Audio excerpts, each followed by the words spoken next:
ba oyo ya 26 bakolanda biso na télévision na bisika bozali soki na ba réseaux sociaux oyo ba camarade na bino bazotindela bino bolanda malamu banda lelo bokipe biso lisusu te biso pe tokokipe bino lisusu te bokende bosambela malamu na bisika na bino bokozala biso pe tokokipe bino lisusu te bozwa mikanda na bino bosala lingomba na bino mibeko oyo tolobi mondimi nyonso ya eglise Kimbangiste tosalela yango soki otosi yango te lingomba akotia yo libanda ya lingomba baye bazali kolanda biso na mikili mosusu na baye bazali kolobaloba kotuna ezali problème ya bapapa te ezali papa Fumalongo te ezali baconseiller direct te lingomba nde azali koloba.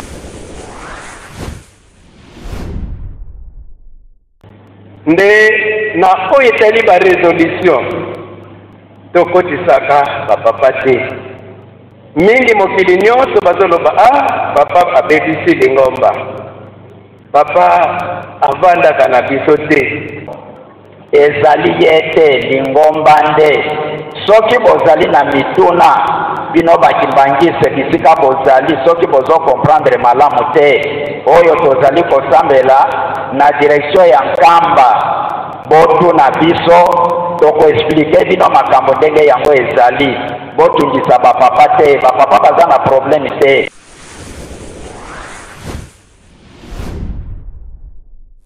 Tozwi oncle Raphaël Nsakwameso azobetela bino cri oye ezongisi lingomba na nzela ya rai donc rai biso besingoma yango nazo expliquer bato ke na église Kimbangwise tozana ba guerre misatu oyo na bomba na bakisango sikoyo guerre ya liboso le besingom biso besikinsinga na clan papa Simon Kimbangu. Deuxième musingombe nyonso inanime contre les bayombe ezalo bazana monkoto ezala biso ezalo batika na centre ezala ngai musingombe indépendant contre les bayombe. Troisième volet mais natangu izalo kuya c'est-à-dire mutu na mutu amekanana kumibongisa ndenge balobaka na Kikongo kinkenya mpadila mutu na mutu wa mibundila.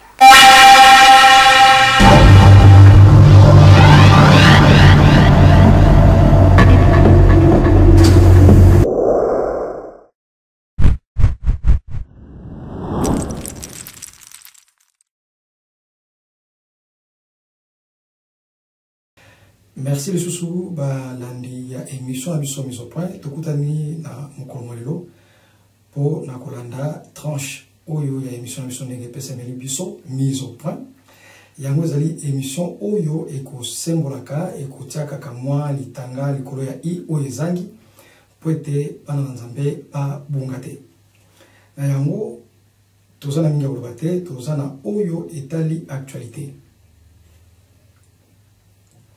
Anti l'actualité trebete mikolomiye ezali actualité oyo d'abord il y a période centenaire où elegaki na mboka ya Angola trebete centenaire wana elegaki na ndenge moko ya malamu penza mingi totiaki elika penza ete kolani la centenaire tozo kende na likambo etali boyokani pamba te yango ezali likambo oyo bana 26 bakosengaka butu pe moi ete lingomba esangana ete ba koko ya papa Simon Kimbangu bakwa kusangana bazala elongo moko batambola nzela moko po ete kimia ekota lingomba oyo toyebete soki ekota lingomba yango mpe kokende na mokili mobima kasi mawa na komona ete pendant que bato bazozela kimia nzoka nde ezala bamosusu bazokota na etape mosusu babatiso etape mosusu po ete bakolisa to batia penza sete na ntina ya bokabwani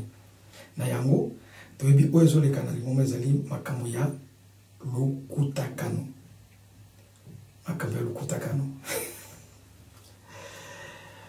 na yango tokomeka kosalaka mwa analyse na oyo nyonso toyoki po ete topesa pe point de vue ya biso na yango avant tobanda toyoka nano je crois de la ville ya Kinshasa nini ye alobi na ntina ya lukutakano wana tolanda.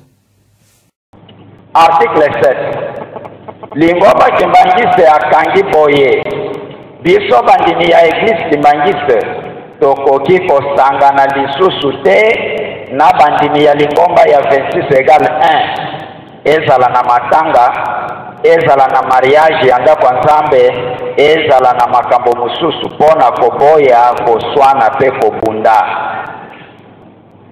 Soki na famille na bino bozali na programme ya mariage ndenge touti koloba bandeko na yo balingi kobalisa mwana na bango na 26 égale 1 yo mondimi na biso bosilisa makambo na bino na ndenge ya famille kotia makolo te na makambo ya mariage religieux bokende kosangana na bango uge obenga biso soki otie makolo kuna esika bazosala mariage na bango biso awa toki yo libanda lingomba ezala matanga bosolola deja boyebisaka deja bango ke ngai nazali motu ya papa Simon Kimbangu Kiangani. Soki bozali na matanga na famille silisa makambo na yo na ndenge ya famille na bino esika bango bakozala na matanga etali biso te koyebisa biso te soki yo mpe okei na esika bazali na baprogramme na bango ya 26 égale 1 okosukela kuna awa tokotia yo libanda lingomba okolanda bango. Article 8. Église Kimbangiste apekisi na batu ya lingomba ya 26 égale 1 bae basalaka na baekole conventionnée Kimbangiste na département ya santé Kimbangiste oyo tobengi SK na DKS pe na misala na biso mosusu lokola basingaka papa Fumalongo basingaka biso bacholaka biso bakoti kosala lisusu na misala oyo etali église na biso te. Il faut balongwa bakende basala na misala na bango bisika bazali oyo bazali na SK balongola bango coordonnateur national na ba coordonnateur provincial boza kolanda bolongola bati ya 26 égale 1 na ba école na biso ba epe bazali kosala na hôpital na ba dispensaire na biso na ba centre de santé balongwa bolongola bango ba représentant boza kolanda directeur national ya DKS boza kolanda bolongola batu wana bakende na lingomba na bango bakende kosala bozwa bana na biso ya 3 égale 1 bazwa misala toleki. Article 6. Tata to mama to mutu nyonso oyo azali na mwasi to mobali to bana na lingomba ya 26 égale 1 akoki kozala lisusu na grade to fonction na lingomba Kimbangiste te mpona koevite batrahison. Batata na bamama mibeko ndenge papa Mfumwambanza alobaki ete ekoya lisusu makasi mpona kobatela lingomba bitumba eumeli 16 ans. Mpona nini bitumba ezali koumela? Tata asambelaka epai na biso azali mokonzi munene azali longi selo pasteur parfois représentant na baniveau mosusu ndenge boyebi hiérarchie ya lingomba na biso me mama akenda na 26 ntango bazali kolala esika moko baswanaka te babundaka te mama azali koyebisa ye makambo ya 26 égale 1 papa pe akobomba te alobi tokendaki na nkamba tala makambo kuna bazali koloba boye mai oyo papa azali kozwa awa aza pe kopesa mwasi na ye aza komema mosusu na 26 nani akoya koyebisa biso bango awa bayaka kotoka mai te batindaka nde batu alors confusion wana lingomba ntango atali amoni ke non tozali trahi batu wana soki ozalaki na grade to fonction nini okolongwa okotikala na yo mondimi ya Kimbangiste ya nkamba me okozala lisusu na mosala te otikala ndenge wana kino okoregle basituation na yo soit te ya mwasi na yo soki bokobongisa ndenge nini me koloba ke ozala na 3 égale 1 oza kosala me mwasi na yo azalaka na 26 okozala lisusu na mosala epai na biso te. Il faut olongwa. Article 5. Tata to mama to motu nyonso oyo asambelaka na eglise simbangiste kasi mwasi to mobali to bana basambelaka na lingomba ya 26 égale 1 ezali malamu kokongisa makambo nano okufi te. Eglise simbangiste akoki kowela nzoto na yo te na bato ya lingomba ya 26 égale 1 na yango lingomba akosundula nzoto na yo bakokunda yo na lingomba ya 26 égale 1. Boyebisa bandeko oyo bazali mosika awa toza koloba toyebi ke bazolanda biso ezala baye bazali na bapeyi mosusu ezala baye bakenda 26 baza kolanda po awa makambo ezali lisusu ya kobomba na te. Soki biso bakimbangiste mwasi na yo asambelaka na lingomba ya 26 égale 1 yo mama mobali na yo asambelaka na 26 égale 1 to bino tata na mama bozali epai na biso me bana na bino bakenda na 26 égale 1 awa nano okufi te bosolola bobongisa makambo na bino. Yebisa bango ke ngai nazali mwana ya papa Timoti Mbangu Tiangani Nzambe Molimo Musantu. Soki nakufi bino bato ya 26 bowela nzoto na ngai te botika makambo na ngai nyonso lingomba na biso bakunda ngai na bahoner. Me soki ozali koloba te biso tokowela nzoto na yo te na bato ya lingomba mosusu tokotika bango soki bakokende kosala yo ndenge nini etali yo. Bobongisa deja awa nano okufi te. Soki toyoki ete oyo akufi bana na ye balobi boye biso tose retire tokokende kuna te pamba te soki nzoto na yo eye na paroisse na biso bana na yo bakokoma na paroisse na biso te mwasi na yo to mobali na yo akoya na paroisse na biso te. Bobongisa deja awa nano okufi te. Article 22. Epekisami makasi na mondimi kimbangiste kokende na salle de fête. Article 13. Motambwisi nyonso à tous les niveaux oyo akoboya kosalela mibeko oyo akoboya kotanga mibeko oyo soki ozuwami oyebani ete ozali kotanga pe kosalela yango te lingomba akolongola yo na mosala. Bino baresponsable ya lingomba na kanisi bolandi bato wana bokipe bango lisusu te bazali lisusu bakibangise te. Batata na bamama mibeko ezali koya makasi ezali maloba ya bapapa balobaki ndenge wana ete mikolo ekoya mibeko ekoya lisusu makasi tangu papa akoya.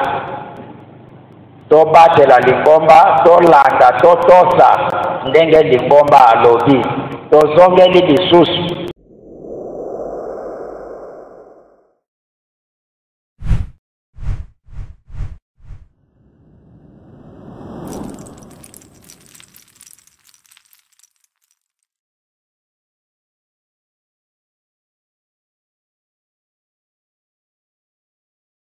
Merci mingi balandi na biso ya émission mise au point na banzi biso nyonso touti kolanda ndenge de la ville ya Kinshasa pasteur de la ville auti ko pesa ko sembola penza na détail nyonso oyo etali ba décision ba auti kozwa na ntina ya lokutakana. Na ngina préciser que yé azali pasteur, non seulement pasteur oyo atangi kaka peut-être cours public ya pamba non, mais azali théologien, peut-être à cause de licencié ou même doctorant ou docteur en théologie, mais azali muto atangi mingi dans les kambo etali et kambo etata nzambe. Mais totala ba explication oyo nyonso ya pesi. Bon, bisope ko comme bisote kolanda ba explication ndenge wana pambate mama mwelu avant ya kende alobaka yango ete na mikolo mizali koya bato ya mayele to bato yo bayimonete bangonde bato na bwanya bakokotisa bokabwani bakokotisa mubulu na kati na lingomba ya wana papa mfumalongo akibisaka ete papa diange na mutima na lettre na ya salaka na 1969 était malheur à quiconque osera à changer la physionomie de l'église. Malheur, mawa ezali na oyo akoluka ko changer physionomie ya lingomba oyo ekozala pona ye mawa. Alors na ntina lukutaka no tokokenda ngo un peu en détail to me kozwa mo ba aspect mususu mais ngai na koloba boye mingi tozoka mo lukutaka no sali boye lukutaka no on dirait que lukutaka no penza ya onde mutezali pire des choses. Non, lukutaka no n'est pas la pire des choses. Oyo ezali pire ezali résolution. C'est la pire des choses. Donc point de crispation, place oyo penza ya kolobete bato ba bungaki ba koti na zamba ba koti na déviation, place apostasie eye kozwe sika na kati na lingomba ezali tango basali résolution. Ezali tango basali résolution. Et pour te bakoma na résolution là et les cas qui n'avaient pas peine na ndenge pour battre ba ko sa résolution. Il y a 2002.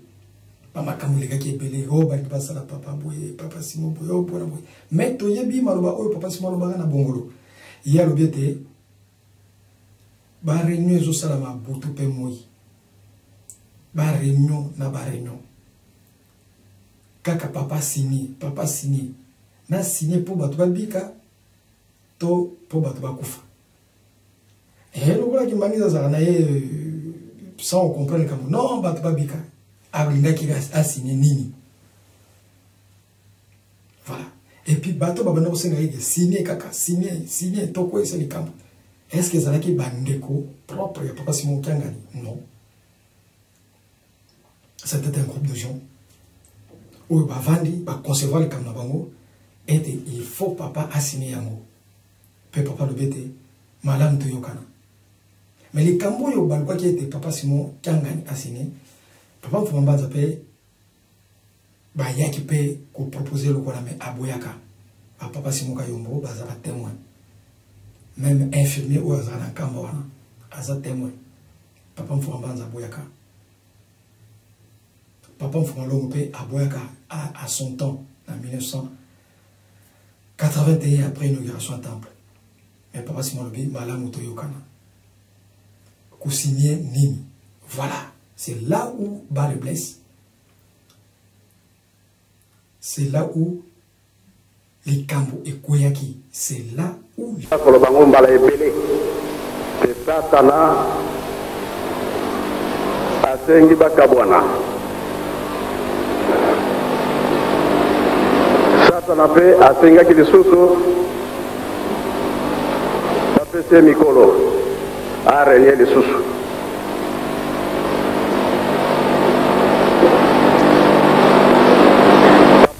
Kobombate tango nyonso aza kolobela yango.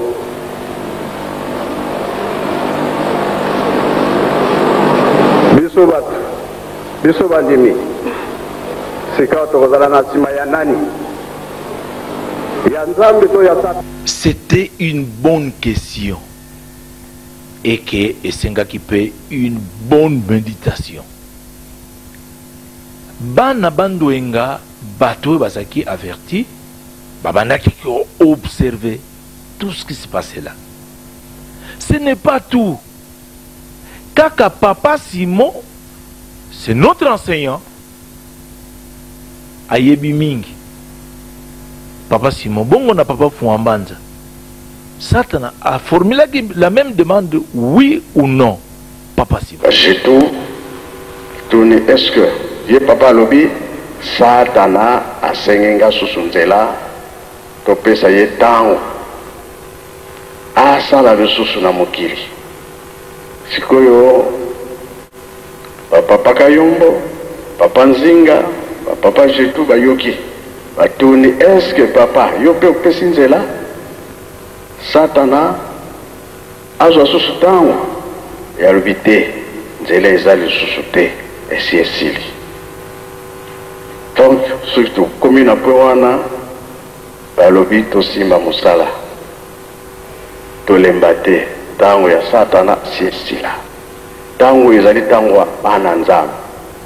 C'est vrai tout ça qu'on y a comme tout le monde a marqué passe mais nzambe aza kotaela biso soki tokolemba bien tokolo timingi papa Simon lokola ngai tolandi. Soki tolandi malamu Nzambe azotalela biso soki tokolemba to tokolemba te. Ye moko pe Papa Simon elongo. Satan alikuwa alembaka te. Papa Simon akomi na trône. Tango akomi mokonzi, Satan eske Papa Simon ayaki komeka to ameka kite. Tokolanda réponse Papa Fumambanza zongisaki catégoriquement non na pesite. Bongo yo Papa Simon. Satana asengi to asengi yote Papa Simon. Malongo ete. Soki komoni te Papa Kuluka kei ngana landi. Papa Fumambanza landi biso na simande likambo ekoya. Ebongo soki toyokani te. Kokabona boye toza nango. Ekozala na biso pasi. Bareunion motu ezosila te. Na moi ezosila te. Bakan ekomi mingi. Tokoyesa kaka likambo po ete baloba ete bango baza kokoka te.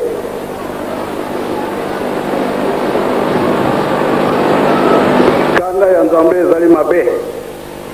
Lelo bolobi ete na signe. Na signe pona batu babika be batu babeba.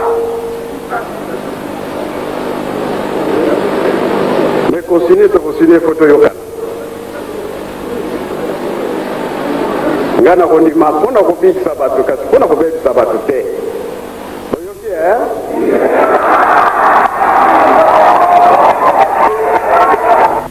Nakanisi bolandi discours ya Papa Simon. Et pas Papa Fumambanza zaki catégorique. Non.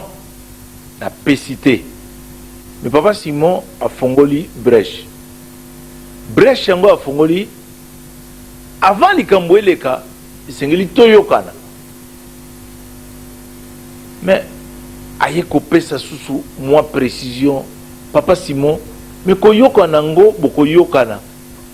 Pour quand même eleka parce que le binique yo pona kobiki sabatu. Mais ce qui est loco déjà ils alimabe. Est-ce que okoko signé brèche on a fongoli pona ni Papa Simon.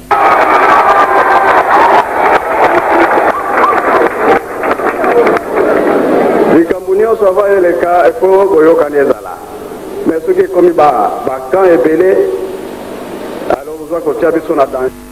Voilà, brèche wana Papa afungolaki ayebi yango que soki te bokotia biso en danger.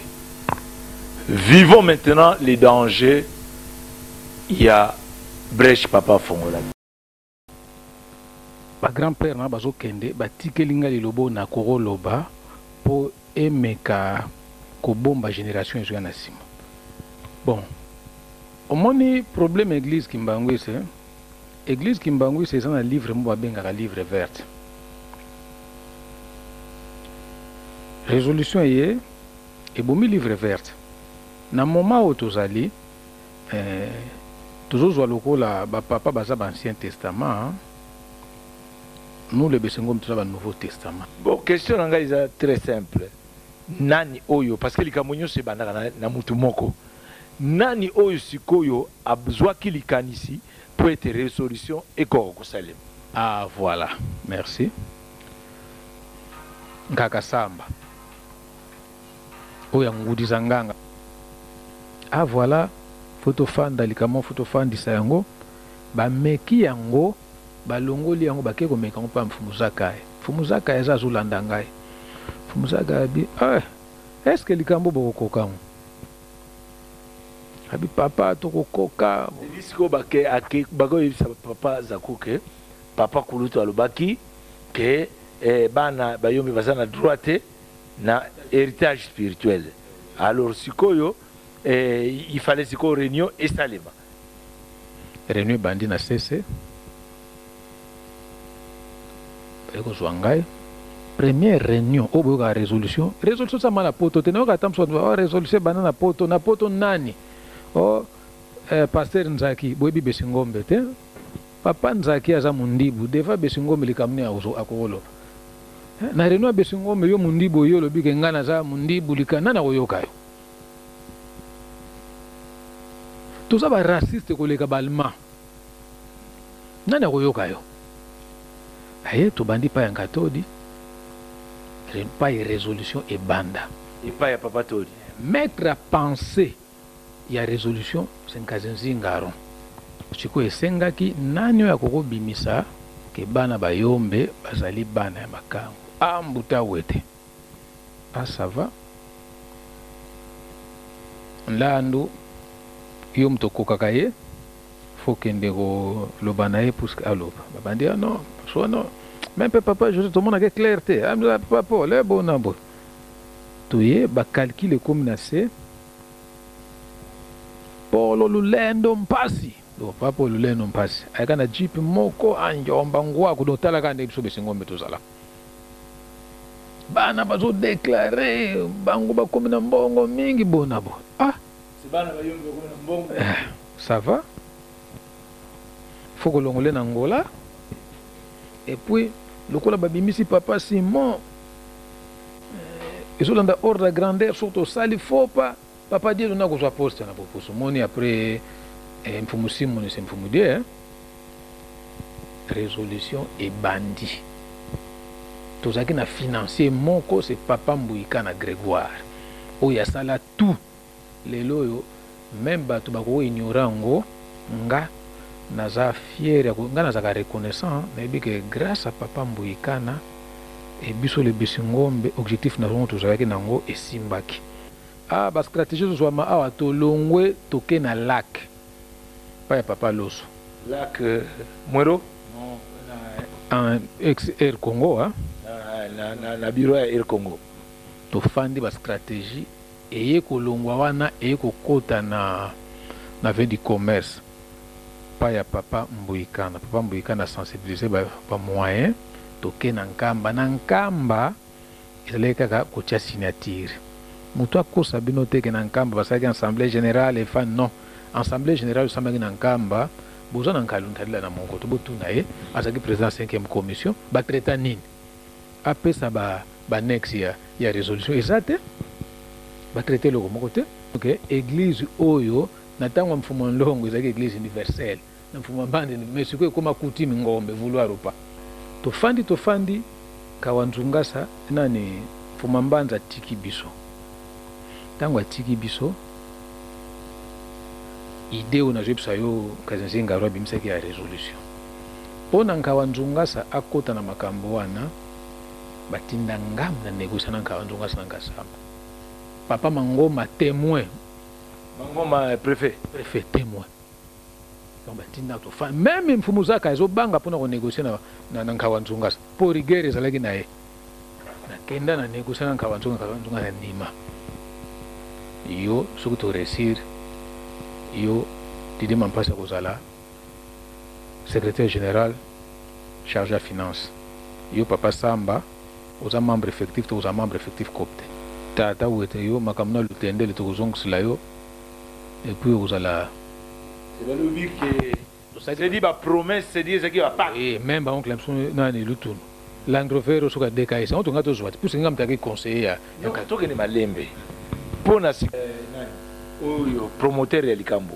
papa Nzinga yepe akina promesse ko président du collège avant bayoko zwa ba Mbuta Munkonda secrétaire général ba Mbuta Yvon directeur de cabinet ba tout ça que moi est belle tout ça que ba papa Mbuyikana yende chargé à nani chargé de mission à la chaire spirituelle bandi ndakwa le fonsi kwa papa Charles yeye mtazana testament au papa nkunuta tikake bana bayomba bazana droit ya héritage te papa Paul ka mwana papa ko c'est dit sikoyo kuna na kati ya réunion eyeko bima que testament papa kulutu atikaki eza epa papa Charles alors sikoyo il faut bokena olanda ngo nani mtakoko ndo zwa yango landu ngeye kaka siko nana bimisaki likanisi wana ke testament ezali bon po oncle tout na lobaki bazaki na oncle de 13 bakenda pa ya mfumushala yebisa oncle na sana testament yango yo papa nkuluta tika po na bana bayombe 6h du matin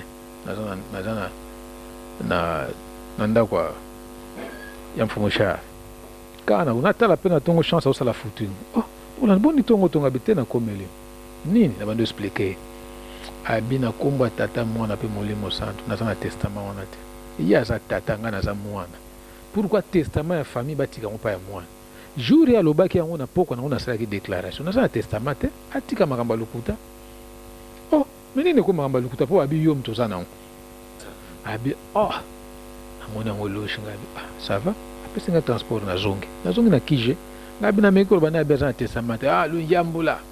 Ke ndakwa Papa Alphonse na longwe le sous jour ngo zaka mbule zo beta na kipa mbula te. Puso nzaki déterminer fona monelo kwa.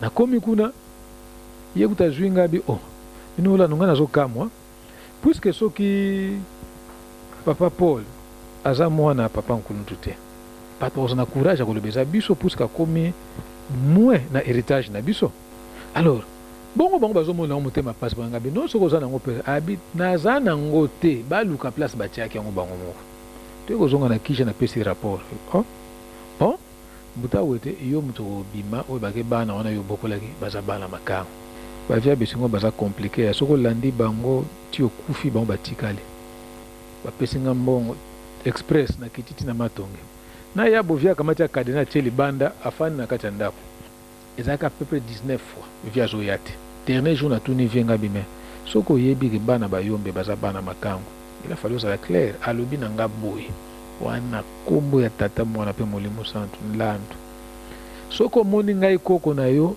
nazali moto zala moto soko mona za malili zala malili papa nkuluntu na ran oyo azalaki nango akokozwa mwasi ya makangu zela na expliquer yo lelo papa nkuluntu akanaki kobala mwasi ya moyombe te me tata na ye papa Simoki Mbangu oyo nazolobeza histoire na ngate oyo ye alobala ngai abi tangu balinga bakenda relégation papa Simoki Mbangu alobi na ye ke Charles yo kokende boy ngai na kokende boy alors tangu akomaki kuna na chela papa na boma papa Mfumandongo papa Simoki Mbangu aloba na ye ke faut se familiariser na basi okobala deux femmes yombe eloko na sengi na bo puisque ba fleuve ezali porte d'entrée ya majinyo so eutaka na poto po bandima makambo oyo kote ya bango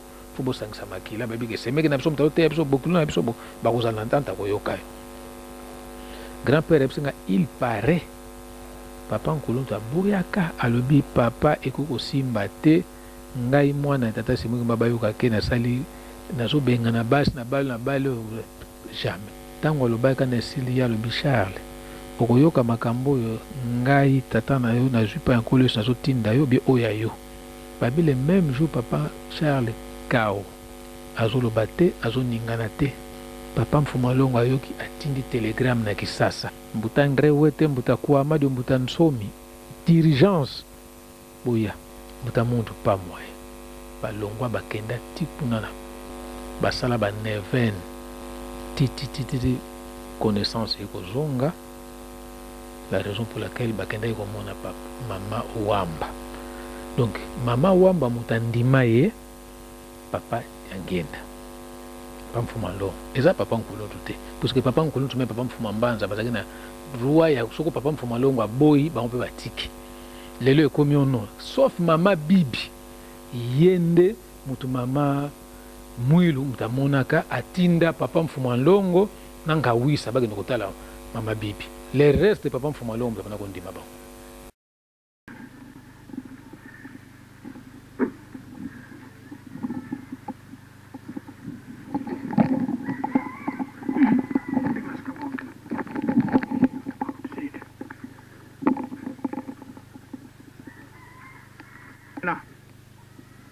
Batata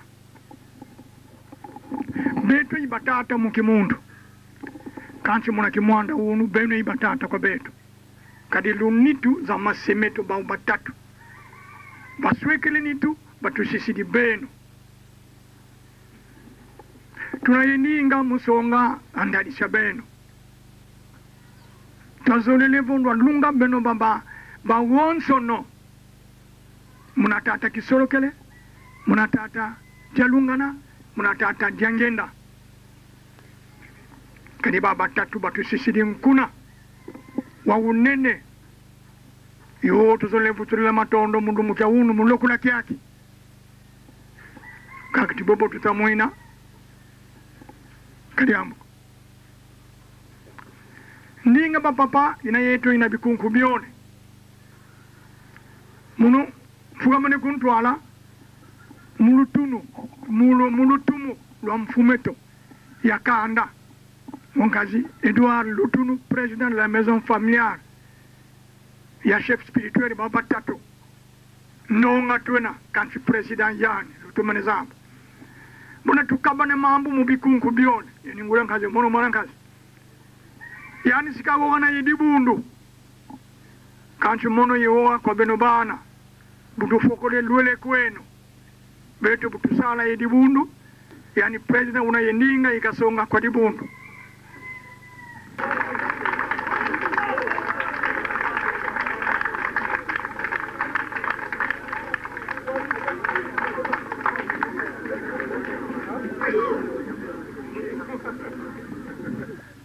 ediamu fediamu di vutuluanga kuna muna taye nzaki batata chamambu tulenda vuva yevo vulilao beno bambuta bulutele vo jana kwa mbote kwani kwa toma kwani nkofizani zizole kansi butusansa nkofi zizole kazikala lyaka zizole ko lyakatoma nkofiza zingi muna nkumbwa seye mwana ye mwanda vela ensamu tuto muna ntonda tutonda mbungu ye nao tolembo sakilila buna kabusanga mfumu ye lyakatoma nkofizi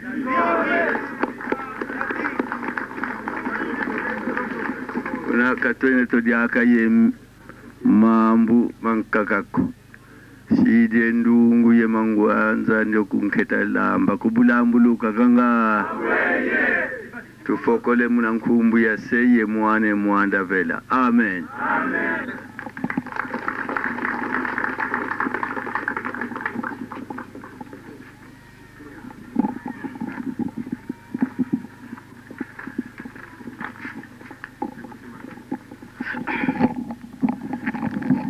Babu tusidi muna samu wabaleke kinzonzi ketu kimeni luterevo utumarisi betu tuenda lutuyeni nzila ana tufia ukiti alo samu wabaleke kiuba izidi programu ya izidi yao kinkutia uogilako kansi mudia asawo samu ugaikidi tufutika kawogela mudia program ya izidi yao musavo tuka kilongo ya mama mfuma longo ya mama mfuma mbanza ya meni vo mnadati nga mbazi bifutiluwaka kansi tuwili vyo kia jedika kabikuiza tina bayendere ntinu karibima bikuiza kitu masuwa kitu mwavyo bafutibia bwana ana tulombe levo mremera mpangi bayire ntinu tufokole mkumbwa se mwana mwanda vela amen merci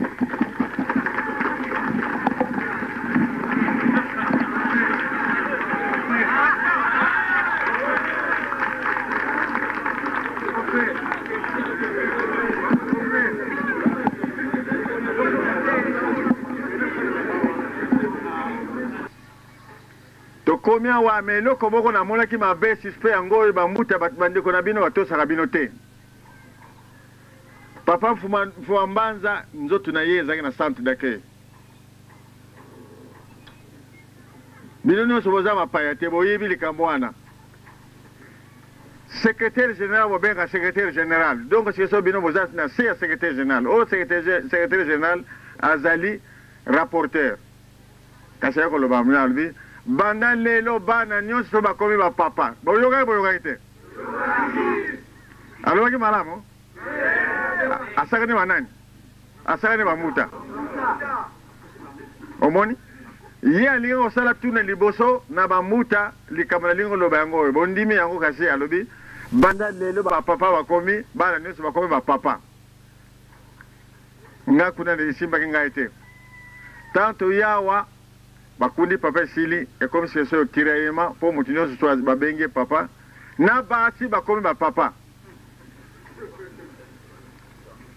to bengi bango na ndako to lebe na papa kay kasi bango mala to luka successeur oya ko remplacer papa fambanda ezaki benda bika bango nyoso bazalaki na ndako wana ngabe famille ngabo bezalaki batata leke likambo to pesa bino réponse lobi Lobby, te mo samedi. Toya samedi ba yena ba mote. Dimanche yo ka ba bengi papa Simon chef spirituel. Nam te bengi bango moko nde ba bete mese papa Simon. Lukuta te. Kasi so yo e comité rayema. Bango ne ba ko chef spirituel. Famille ya Monique ko sala mate, wa ta désordre na Lingomba. Famille sangani ya otuzake bele.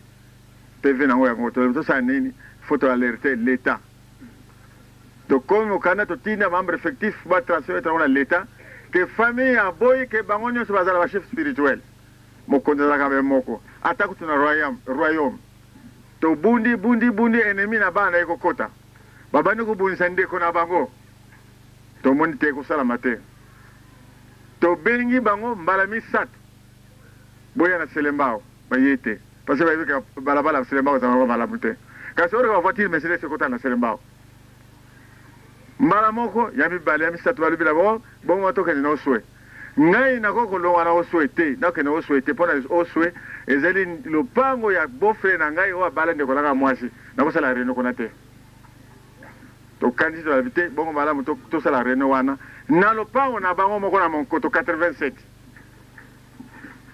to komina Monkoto personne de 10h jusqu'à 13h 14h personne na oya za kana Monkoto pa bomba inaye tout le monde oye comme ko kama ko sakana tu dis décision to lobi na bango albi lokola bino boye na bino te c'est sur famille le kama ta décision mutele boso to déclasser polo Désolé, esa la Papa Charles, esa la Mariana, esa la Nelly, esa la Mama Maria, soko banane. Bosa la bana nanga ya attention. Boka la bana nanga te. Bobi mi sa mo mala moye. Bango ka tale mutu boko. Hein? Donc, soko pola dale te. Dia de na ye. Bien Jean ye. Bien Mama Maria ye. Bien Mariana ye. Nge bande production surtout ka ko abazali bana papa boya bayende ngi boya baka polo soko pola yezalia wa baba te tabi alinga kinde isala mandengo wana polo azali mwana nangai bobo sina bere ka mwana te donc ngai na ko sepele miki soko bobo mususu bala ngi nyo so tuba timulongo baye anyala usana bini kwa mosi pele mingi wala nene bana ba papa soko bomoni mwana bomoni nani ngai naza koyebisa bino ke naza mwana mokete papa nkuluntu mwasi na liboso komona ye wamba Jean baza kobenga ina pa na biso mama Zouani mama Jean abote kisolo kele Jean abote pe kisolo kele Simon libala tango yeko kufa mais bo yebi ke papa nkuluntu azaki relégué azaki na likamo ko lobana leta te mais tango mama azako se préparer ba luka mwasi mususu ayo remplacer na place na ye ayo remplacer place mama Jeanne c'est ça bango ba kamati mwasi mususu ba pesi ye mwasi wana ngana mona ye te namona mama wana te namona ki bana kasi ye moko na yebi ete namona ki mama Jeanne kasi mwasi oyo mama abayano bana sima nga na yebi ete seso mama wana aye kobota bana misatu Dieudonné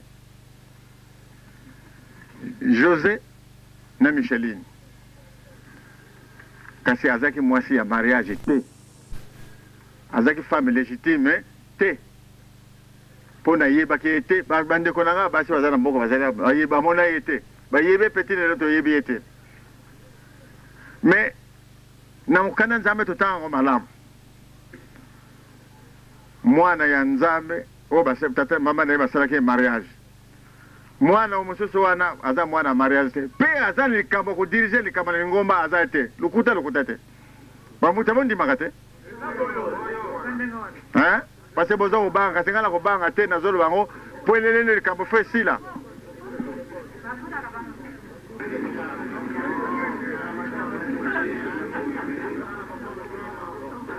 bokende te po boyoka makambo Kandigano ko papa, kaya kini tapan duwek.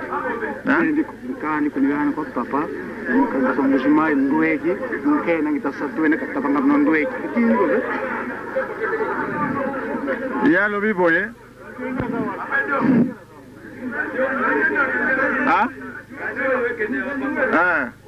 Wana bango. Bato balongo na ba interieur na ba province mususu. Na ba nation mususu. Bozo oyeba makambo ndenge ezokoleka na kata Kinshasa. Kasi ngai nakisaki motema na ngai. Nazali kama na mutu te. Na mokana nzambe azokoloba lobi oyo yokaki. Pe oyo monaki lobala bato mususu ba dula ngoma yele. Ngai batunaki ngalo kwa na radio na bino na television na bino wana za Kinshasa padi kasi koma radio teka kintu wadi television RTK VD radio television teka kintu wadi basakali na ngai pe batu mususu bai pona yebani na basemeki na babukiro na bandimi mususu o balinga nga bazali tata na ngai mama na ngai baona mama muilo kwa wanga kulutu na leke babota mama moko donc nazali mwana katansi epa tatansi moko mbango nazali epa mama muilo nazali donc nazali likambo koloba kasi naki lelo lokwa na yebani boye po naza koloba ngala bana yebani batata pe mama bazali awo eloko moko ezosala nga pasi yango oyo tango papa Simon azwaki pouvoir awa tango papa kufaki asolaki liboso na mokonzi na ye ndeko na ye papa Mfwani Alphonse mardi ezalaki soko le 14 asolaki na ye le 14 tozalaki na ngai na ndako papa Mfwani makambo oyo alobaki na ngai ngai nayebi yango mpo naza mpe mokolo kasi alobaki na ngai alobi nyonso ngai totiki yango po oyo ozali mwana ya suka na libumu koko na biso natie yango na maboko na yo ntango asilisi boye asilisi alobi na ngai alobi lobi tokokutana mercredi wana toyoka na nkamba ngonga aza kobeta te nini papa Mfwani Mbanza aza maladi akenda ndako nzambe te jeudi bayi kobenga ngai bayi kobenga papa Simon na ndako nakanzoka sala bato mosusu nalingi koleka na papa Simon alobi na ngai alobi kokende te yoka malako oyo ndeko na yo tiya kotikela ngai alobaki ngo eza sekele na ngai moko kasi lelo so naza koyoka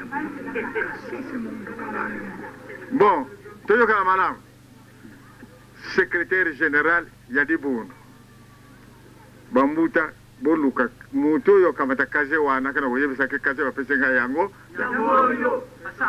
pona le 20 toyoka nani le 25 toyoka nani le 25 juillet toyoka nani ko le 25 juillet nazaki na réunion na centre d'accueil nabengaki Akimi lelo so Akimi esese moko tolobaka na mboka na biso mutu azali libandi soko tina zamba libandi akubina kuna tango toka na libandi na yete makambo keka na ye bon si soyo wapi pape nani doa hapa kwa teme na libala ya petwa mama kiwa mama ha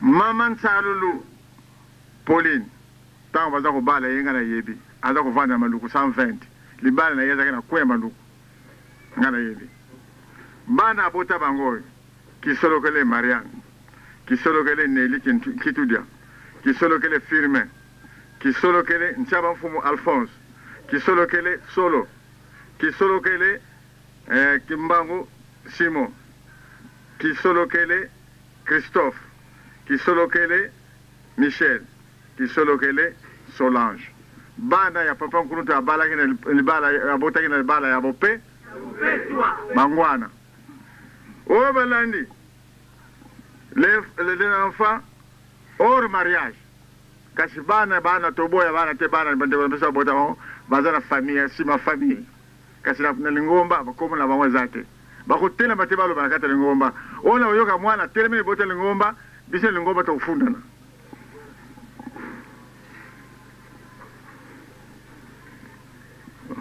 Dieudonné Toto kisolokele kisolokele José kisolokele Dangenda José kisolokele Kiaku Micheline bangwana bazali bana ya papa mkulu tukasi na famille baza bana famille baza bana lingomba te ponaninga malamu Polo wana so balobi enfant adoptif grade to pesa ke ya leki molami leki molai adoptif balobaka mwana oyo azali na buku tata na ye tata wana kobokola ukuta adoptif ngana zaki enfant adoptif ngana ndaka papa fondongo kasi tata nanga bafundanaki na tribunal na Ngoma Tadi jusqu'à ce que administrateur de territoire na Ngoma Tadi apesi mokanda na papa fondongo batiaki ngana na buku na ye donc na kota classe na Kisasa oyo musu alandi awa donc ezali koko na biye komona ye kisolokele Jacob naza kokama batata baza nano bino donc sima oto tolenaka na bapeti puseni tolenaka bango toneki bana mama kiwa botaki na papa Dialunga na Kiangani mama Nkwakiadi Kiangani papa Simo Kimbangu Kiangani papa Zako papa Zakai Kiangani papa Mbenza Kiangani mama Nsona Kiangani papa Jangenda Kiangani wala bana papa Nkuru papa Mfambanza bangwana bamusuba zana bazo yima kasibo kana ngawa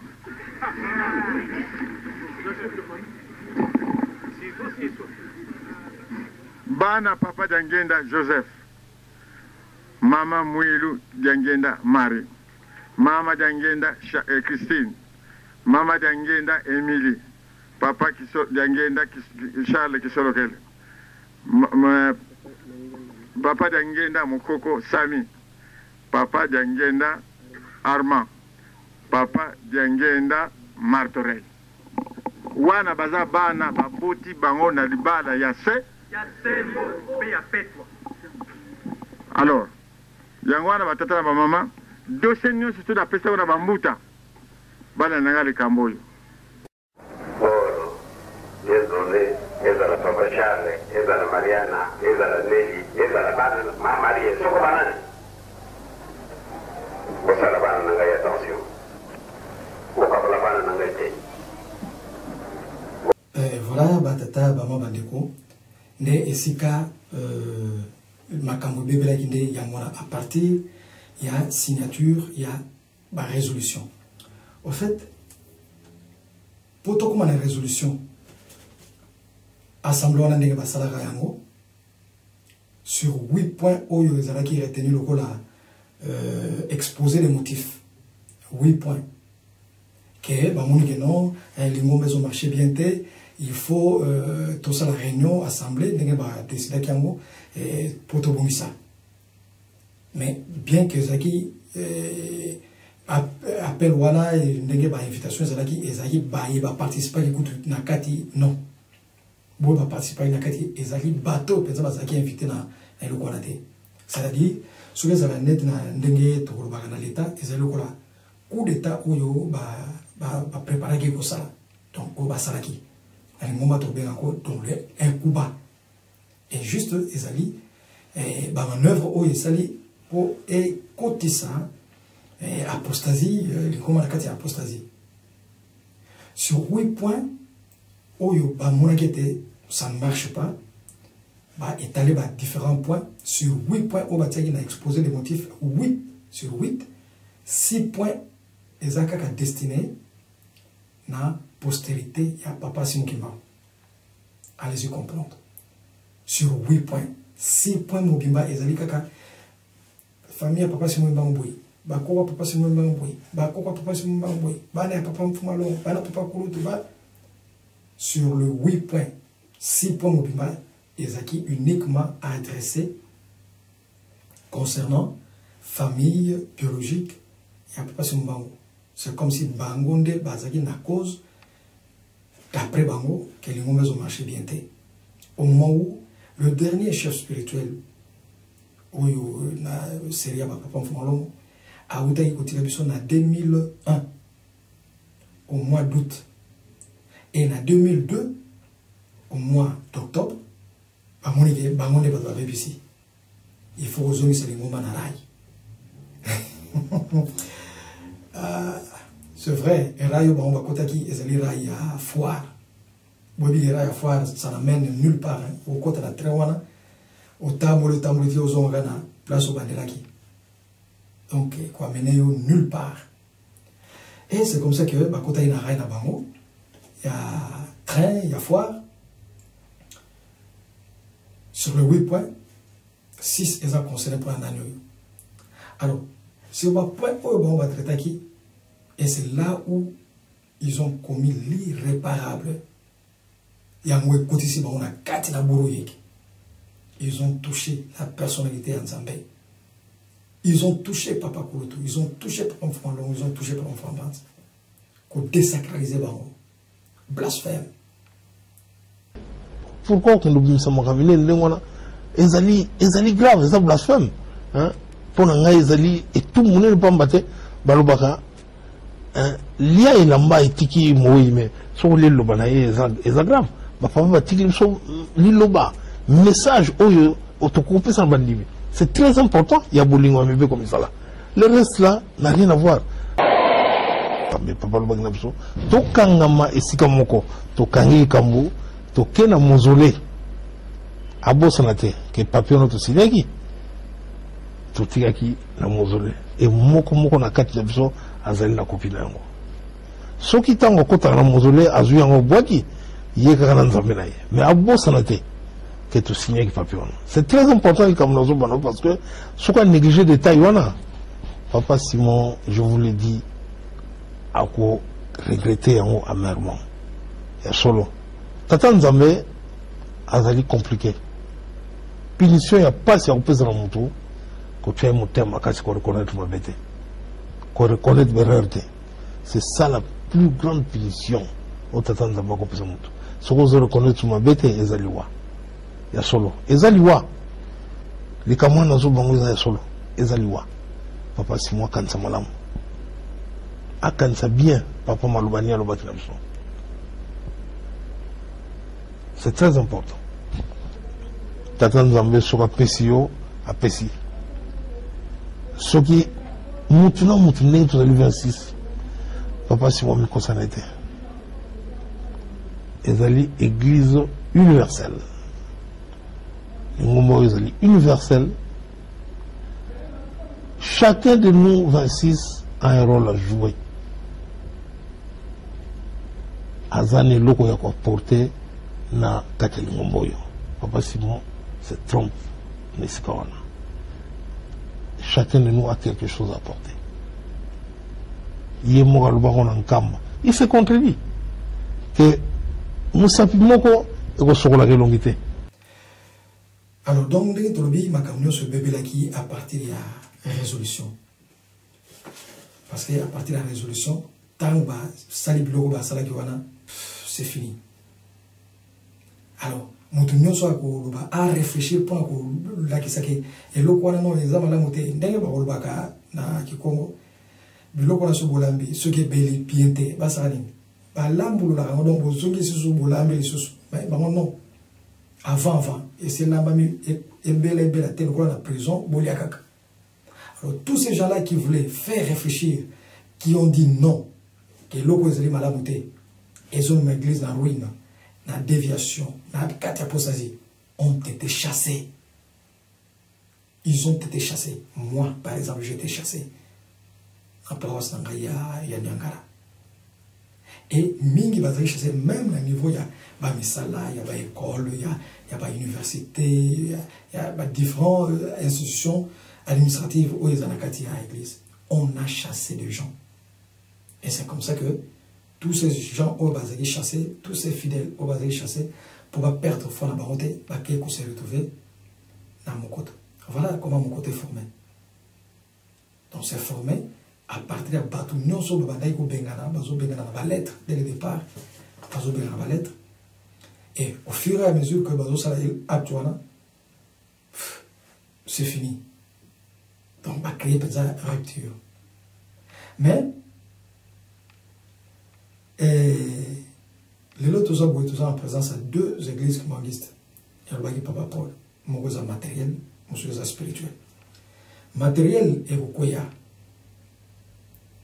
Spirituel va se maintenir, il n'y a même pas raison de réfléchir. Depuis 2002, comment ça marche? Comment ça marche? Nous avons conscience non, place dans ça, non, vraiment, c'est l'église matérielle. C'est l'église matérielle. Parce que décision non so oyo bako proposer à besoin. So balbi que non au quoi ici soit au quoi ici non on doit t'humilier. Et puis il faut pas bengana yo. Tata ba maman je crois que to la ndoke malba papa mfuma longo autour ya punition ce qui moto a reçu punition ndenge ba osala. Tolanda. Maman ou tata yo sala ke kamwabe to chiyo pembeni. Tabo sosu na oka révocation. Yo révoquer mutu. Te oko révoquer yete. Révocation wana ezali mo français. Kubenga na ye. Kuyade susu na ngumba oyo te. Wana ezali révocation. Ah, est-ce que biso ko sala? Hein?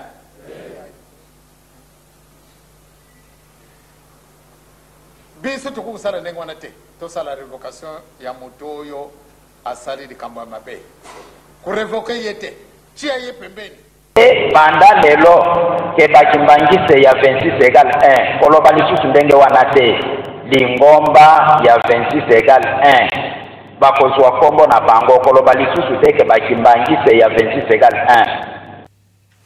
Je crois que tu kolanda papa mfalo kozwa mundimi to païen akoma mundimi eza chose facilité eza lokola muta koti na zamba azoluka cheval oyo akoma domestiqué pour ba éduquer.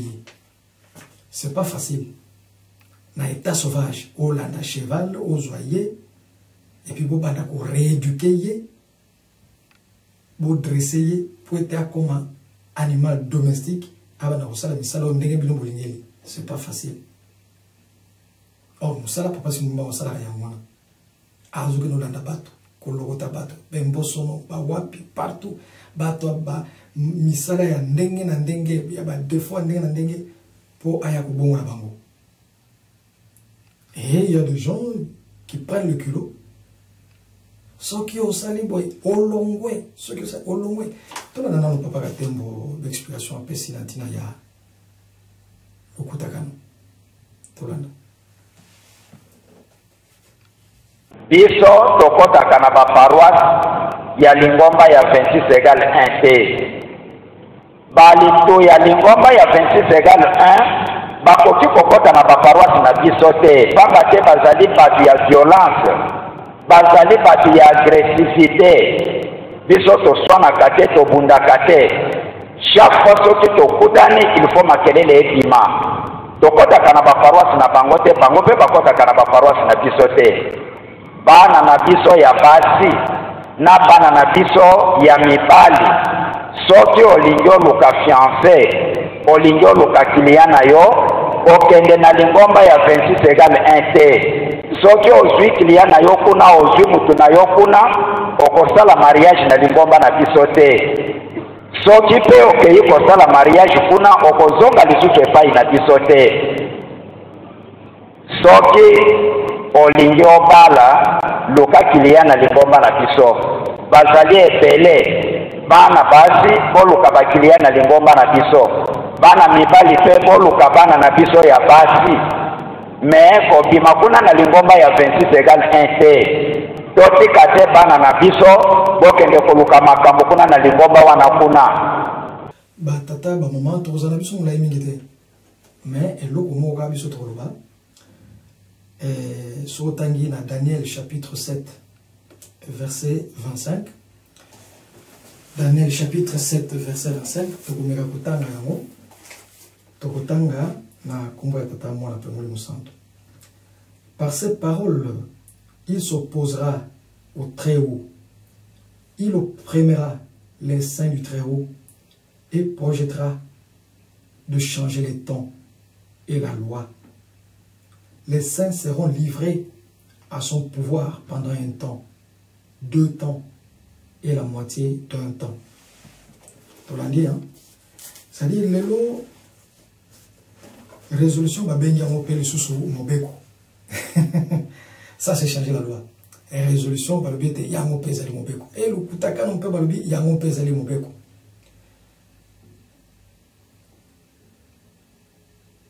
Atata pe ba maman.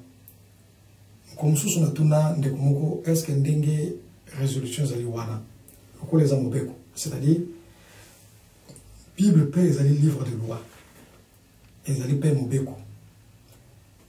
Mais mobeko oyo ezali mobeko ya bolingo.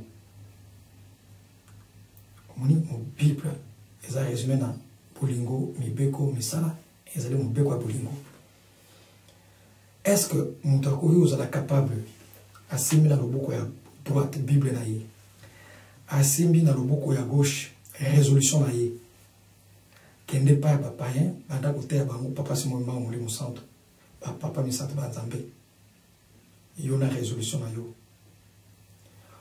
otangi nanu Bible to obani na résolution non otangi nanu résolution ou expliquer yango tala résolution tala boye papa qui solo kele tala ninga sala tala ou expliquer ba article nyonso osilisi allez zo Bible banda ko expliquer moto ke papa qui solo kele nzambe.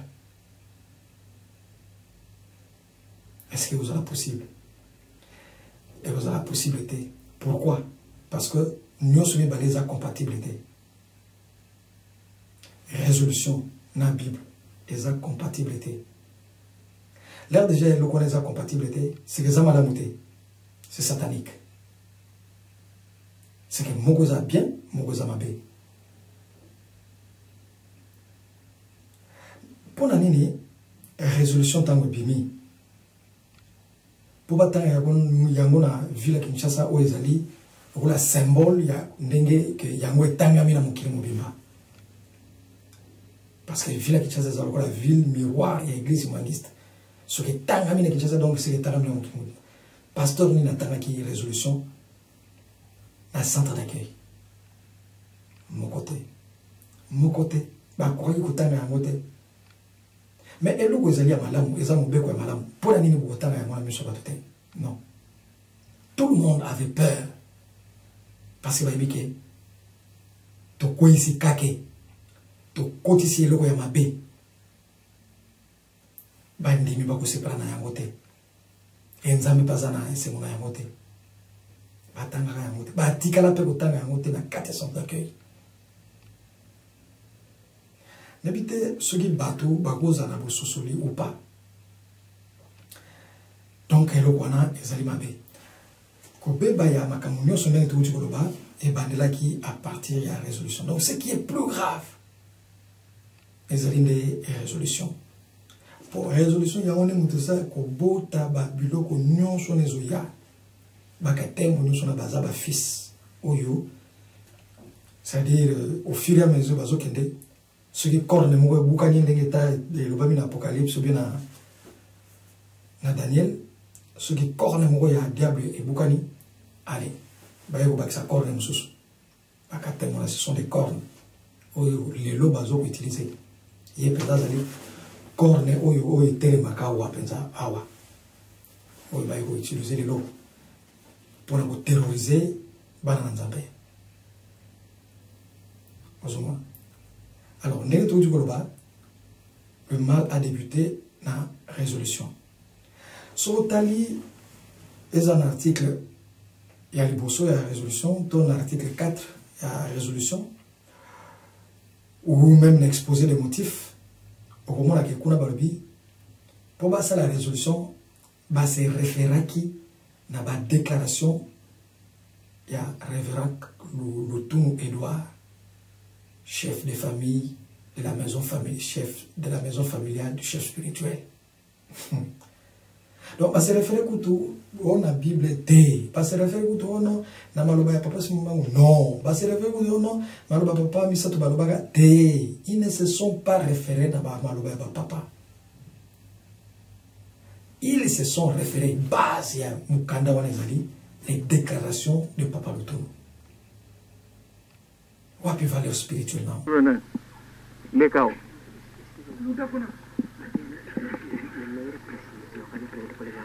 Quand vous avez chef spirituel, te. Azali kakaye. Kuna Congo Brazzaville pe ndenge moko. Moko yebisinga bi bana sika bana nyonso papa bazali atana poto désordre ezala kuna désordre. Yawa lelo ngana yebisi bino. Congo Brazzaville, Angola, Poto, chef spirituel azalaka kamo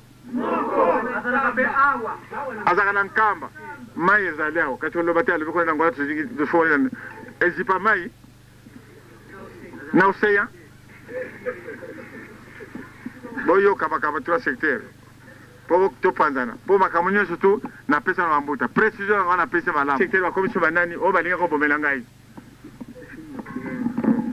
na komba tata mwana pe molimbo sato.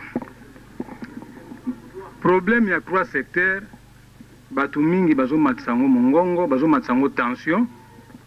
Mais avant 3 secteurs azwa décision, tozwa ki mukanda ya papa Simon pona pont ya sima. Kangote, ngai landu na kanisa kutu mabe yango ya koko nzungasa. Oh, babi mabe baboko la kate yum to simba kambo. Koko nzungasa seki alobi mikole ko yoko mona mabe soke kuta wapi. Papa Simon a quel Lubumbashi ye obo fongola misu.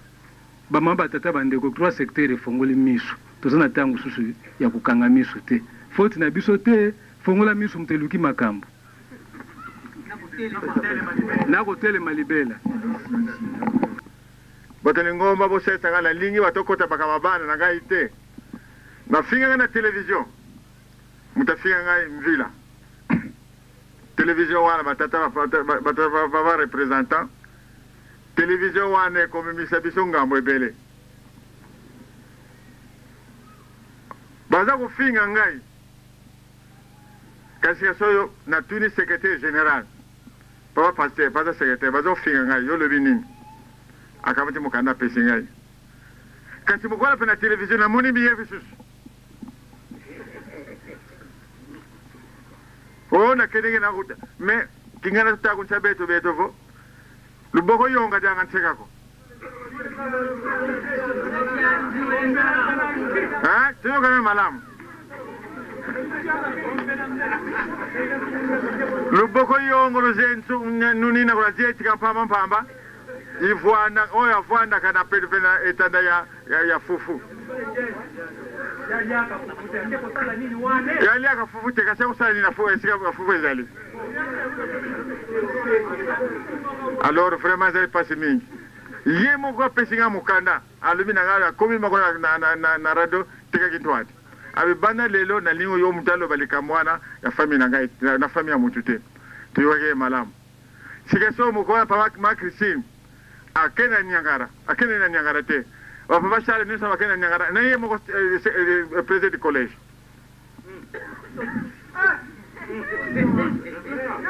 Tuyoka nani. Sikeso bazolo banini esika yo zoko lobela ndeko nanga za wana be kabala nanga za wana. Azoko lobalubi Paul asele musala munene na nyangara. Kasi ya asele musala nini? Oliyenga kama yiba mbogo na banki.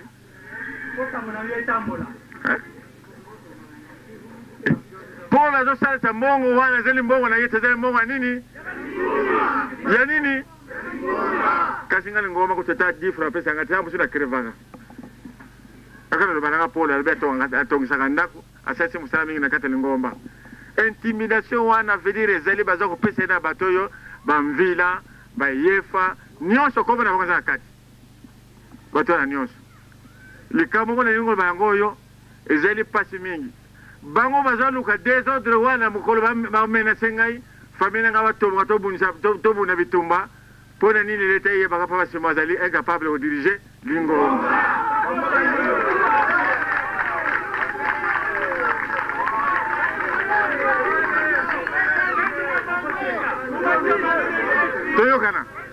Toyokana.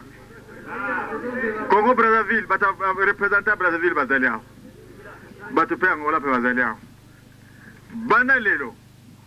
Soko bawaza comme kumisa lobi. Bazali makila tata simo kimbango. Ngaza makila nani. Ngam na tuwake mo libosote. Pardon tolingo si sala biso kasi. Batu baza ko lo balbi e bongo malama tanga PV papa mkulundo asala kina 1990.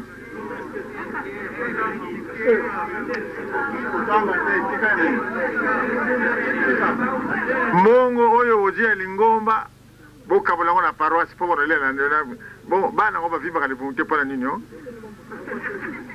lingomba mbongo lingomba basakala na ngote mbongo bandimi ba msho pesa wana mtema malamu msho pesa wana mtema abe ya wana ngana yebisi bino makama ko sesa ba ontinza no to benga mwana papa asesa bison titsa abo bolu kaba animateur banime po asesa bino ntinzani actualité ndenge ezali kolekela na kati na lingomba na biso mais eloko kaka tolingi toloba na bino ezali nini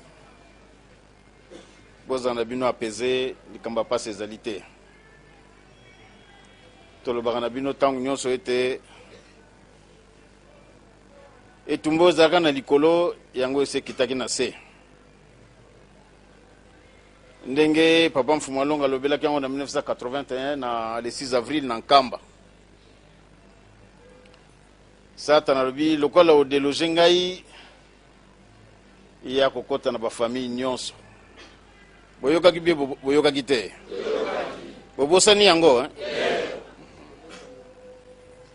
na le 12 octobre 2002 bayaki susu kopropose biso kindoki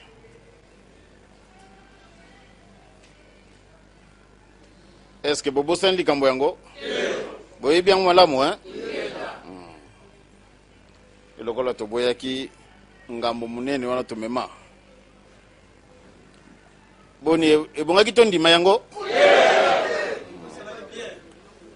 tokwaka kondima yango te yango na bitumba na biso ya mokolo na mokolo te na mokolo malelo bino bozali koluka ete tozala bomoko boye te yango na tolobaki ete banda début ya crise tozali koloba ete biso tozali koluka kaka obele réconciliation na réconciliation na tozali koluka tolobaki ete toboyi résolution wana basalaki na Nkamba pamba te ezali ya bonzambe te loba fo ozala diable mpono ndima likambo wana soko oza diable ndo ndimi likambo wana mais soko oza diable to kondima likambo wana te boye te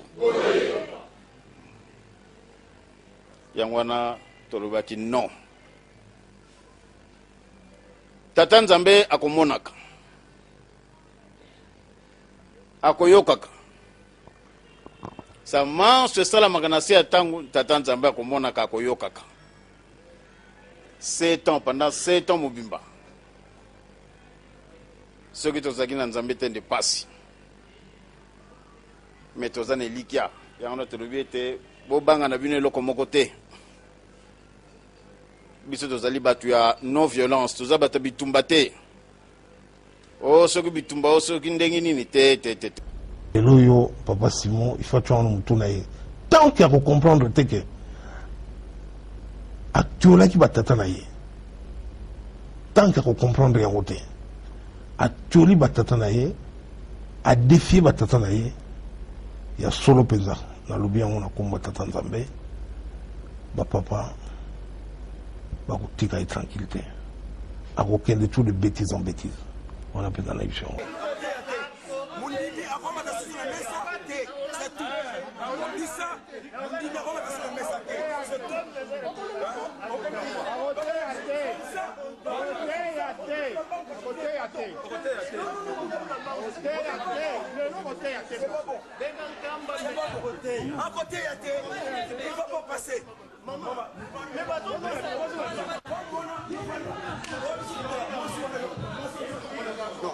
Le statut est venu, le statut donc rien, mais donc on a tripoté le hôtel, le coup de son bazar, et ça l'a raté, le statut est allé bien.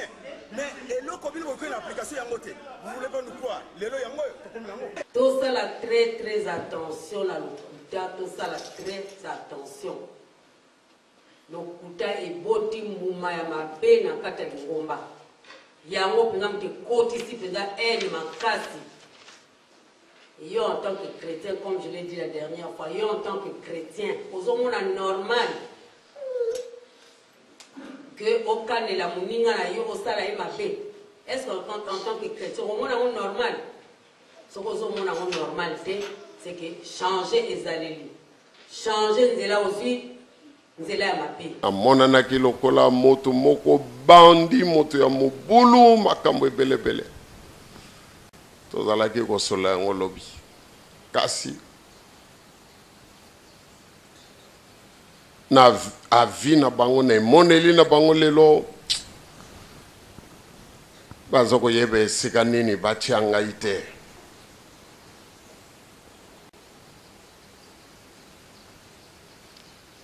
omoni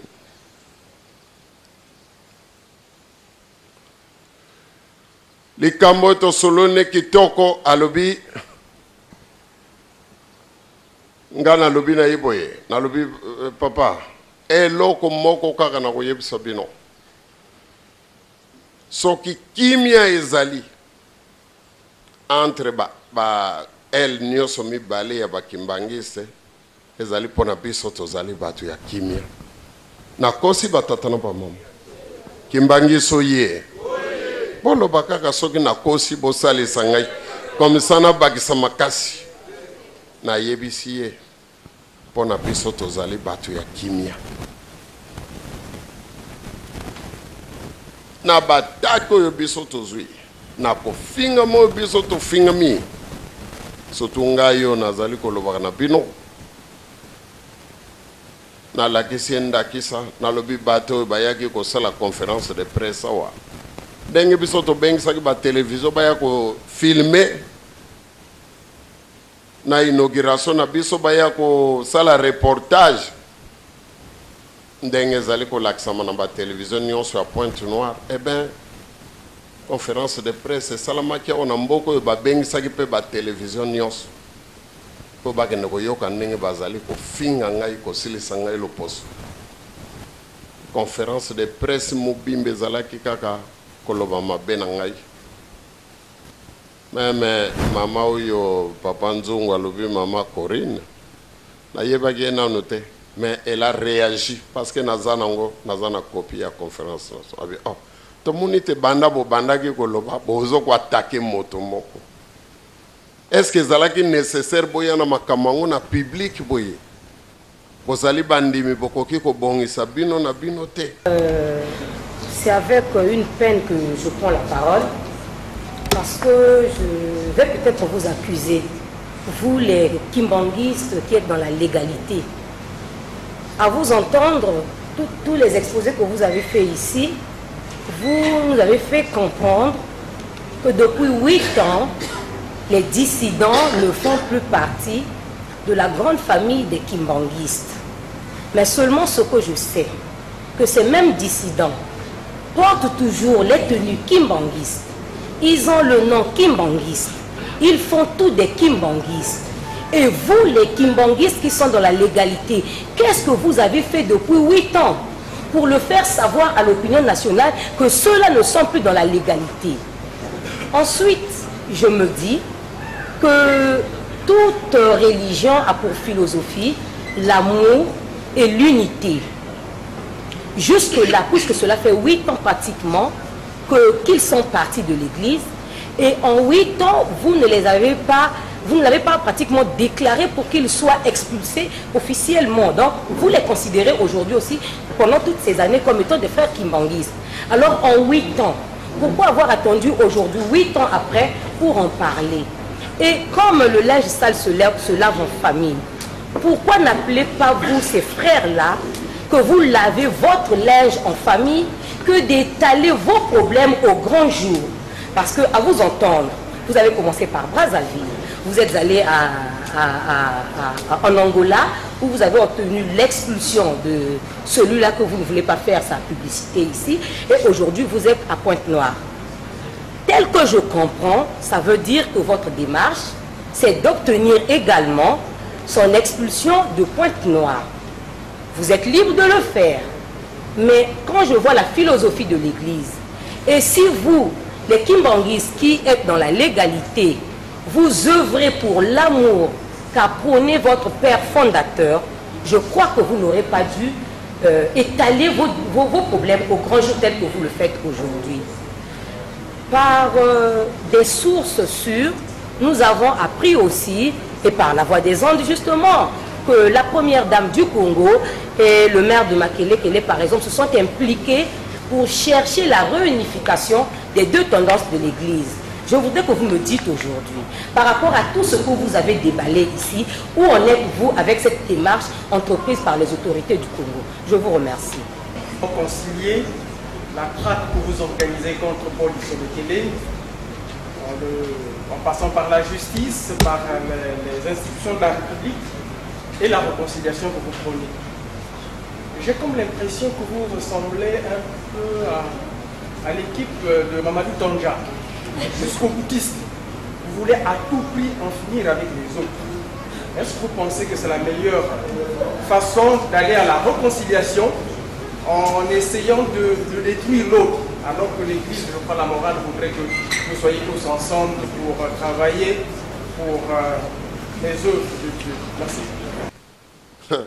Soki ngai na isika na bango ya solo na motuna ya ndenge wana ezalaki mpasi nasambwaki awa balakisi mpenza ndenge naza mabe, naza bandi, ngamu nabomisaka bato, nasalaka boyokaki makambo nyonso balobaki. Me banda ntango wana soki biso mpe tolati bonzoto, nalobaki na ye liloba moko nalobi, la violence n'est pas un grand signe d'intelligence. Kosala violence ezali signe ya mayele te.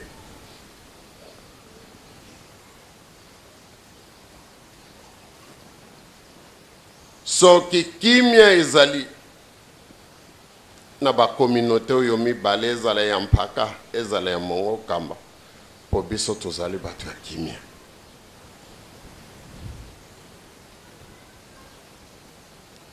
Po ndenge ya bajeno bazali kuna oyo bafingaka oyo basalaka makambo ndenge na ndenge awa pe ya ndenge wana bazali nakosi batata na bamama oyo ke bazaka soki likambo moke direka kwei na una nzoto batondi awa. Me soki bango bazana kimia pona mate ya papa,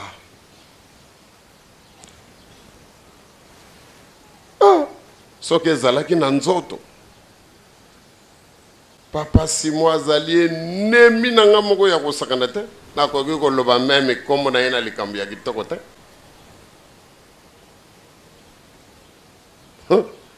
Kasi nazalaka fier na ntina makambo mike mike wana tokoki kozala kaka na mabe te, na makambo ya mike mike wana nazalaka nango fier. nazoko yeba ba bimisi ngai na Angola na ndenge ya mabe lokola moto azalaki criminel nazalaki maltraité nazongi na Kisasa na yawa ezala na Kisasa ezalawa position na kutelaki batu na monite na likambo ya résolution likambo esala batu pasi mingi kobima na nga na Angola etungisaki batu penza na ndenge moko ya kosakana te na Kisasa na kutaki position moko ezalaki na bandimi d'ailleurs mama moko eko kwela nga na makolo azali kolela atondisi sapato na ngai na maya misu liloba moko azalaki koloba na ngai oyo pe role boloba oyo pe role na yebaki réponse na kopesa ete po azalaki na pasi na motema na likambo ye esalaki mais pourtant ntango nazwi maloba na ngai ya liboso nasengaki kimia nasengaki bolimbisi nasengaki bolingo otali na yawo na Pointe Noire ezalaki pire na Pointe Noire bazelaki nga mpenza de pied ferme mokolo yango ndenge Nzambe abongisaka kaka babongisi na bamotard mpona koyamba nga parce que bango mpe balingaki bapesa message parce que lere wana badanso ezali makasi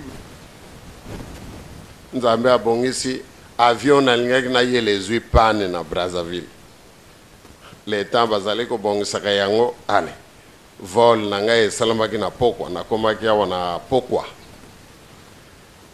ben na Pokwa wana bamotard batambulaka te basalaka sirene na Pokwa te donc kopi ya bana Pointe Noire ekufi kasi bango nyonso bazalaki na tante bayoka liloba nini papa akoloba po bazalaki na kanda moko nakutaki bana Pointe Noire awa mais liloba na ngai ya liboso dimanche ya bolimbisi moto asakana na ndeko na ngai te batuni lendi wane bandaki défilé batu kosenga bolimbisi papa olimbisa ngai ya papa maloba olobaki lobi elembisi biso nzoto biso tokwanza elokolo ye siko bato ya rezo so bakoyeba biso kasi yo ye siko yo tofinga yaya na yo te tofinga bandeko na yo te to papa nga nafingaki lembisa ngai ya papa Simon ndenge nasilisi ye loposo papa Simon azaka su na valeur ata moke te na miso na ngai papa Simon alingaka ye lisusu te ma na ye kosenga bolimbisi batata na bamama otali omoni d'une extrémité à une autre omoni voilà batata na bamama mutation oyo ezalaki na biso nécessaire kosala po te lelo biso tozala bana ya Nzambe soki bolingaki bato ya rezo so bayeba bino lokola papa ye siko bayebi bino te. Et puis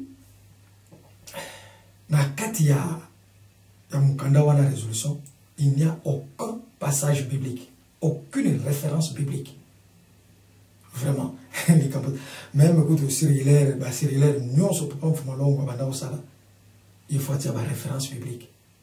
Mais dans quatre résolutions, aucune référence biblique. Donc, moi, na ya bososolito, o ezana molimo ya tata Nzambe, na basini kaka ya mike à comprendre que non, et logo ezana malamu te. Ezana déviation. Et lelo, tout le monde ou déviation on est même bateau. Tout le monde ou déviation même. Lelo lukutakano ezoloba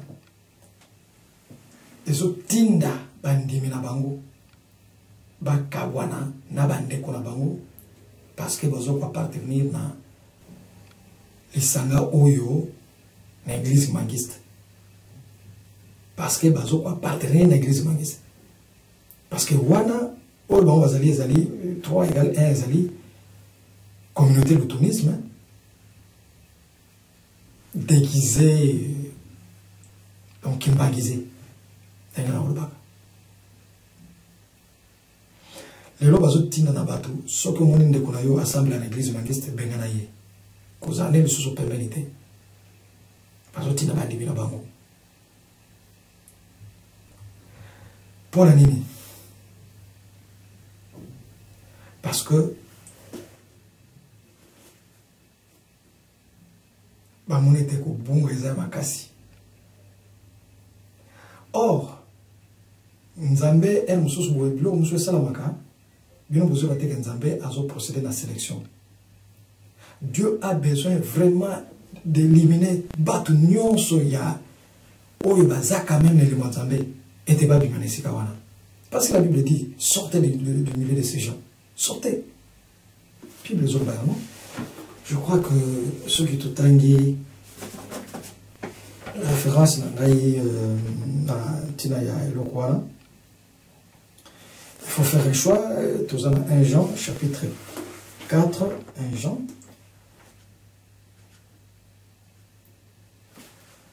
Un Jean, bien-aimé, ne vous fiez pas à tout esprit, mais mettez les esprits à l'épreuve pour savoir s'ils sont des dieux, car plusieurs faux prophètes, plusieurs prétendus prophètes sont venus dans le monde. Voici comment identifier l'esprit de Dieu.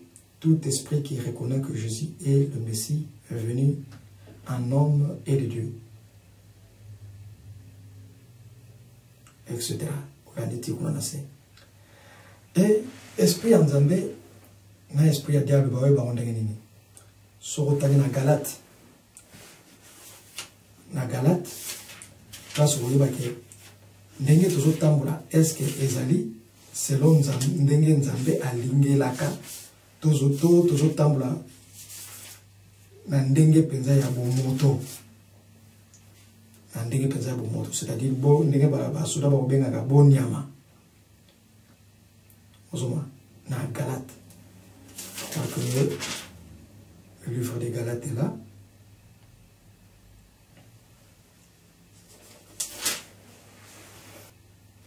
Toyoka Galates chapitre 5 tobanina verset 19. Una balbiboui. Les œuvres de la nature humaine sont évidentes.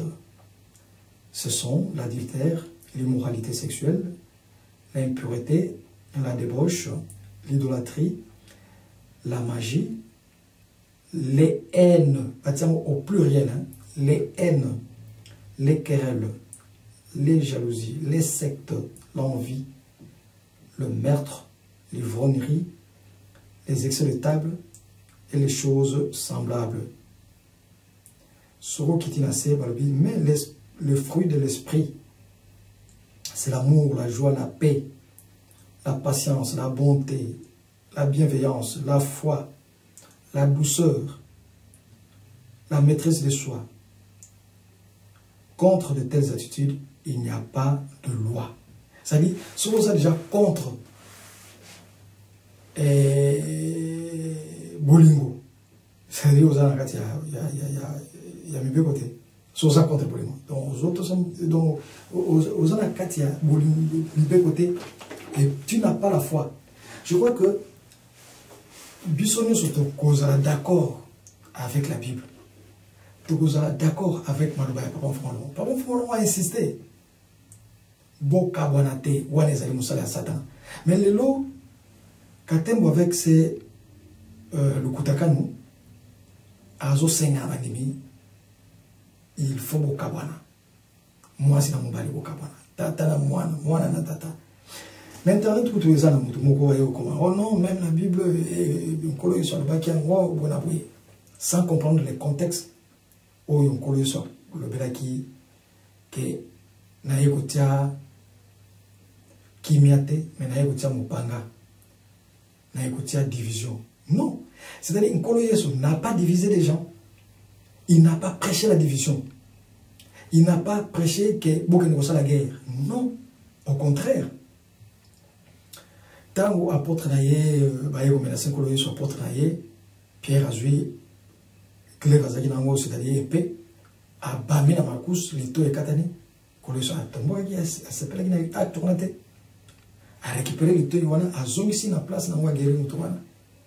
Ce que Zagi n'a pas sanaye, que Zagi est l'eau moi qui toko. Il pouvait se dire, c'est bien, tu es courageux, tu as bien fait. Mais à Boyaki. Paix Oyo, je ne suis pas venu vous apporter la paix, mais l'épée, la division. C'est quoi? Il vous enseigne la paix, il vous enseigne l'amour. Mais le corps contemporain naïe, ma taille Oyo Koloyeso, et quoi, et Zagi, n'engem gotena Oyo Bambazoteya.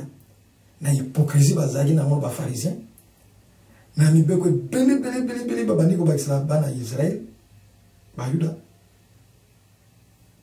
na hypocrisie ba bazali na Nkolo Yesu côté les la bandi côté le mao avec son enseignement il y a vérité et d'amour et créer qui division, voilà.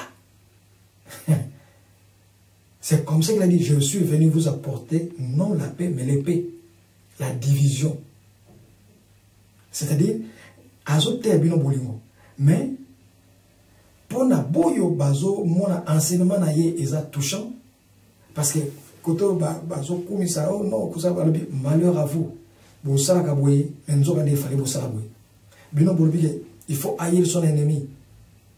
Mouto, bah, sali boye, il faut sala boye. Mais kolo so abi, non, moi je viens vous enseigner que mouto ta sali mabe 7 fois. Libre, ça y est, 7 fois, c'est 77 fois. Ba yeb sali bino boye na mobeko ba lobala bino boye mais ngai na yekote bino boye, c'est-à-dire azaki en contre-courant ya ba acte mabe oyo ba yuda pa komisa kyango lokola mobeko na bango. Et c'est comme ça que le kola azaki en contre-courant ya bloc wana et créer division. Mais lui-même Jésus n'a pas prêché la division. Il a prêché l'amour. Alingaki NT.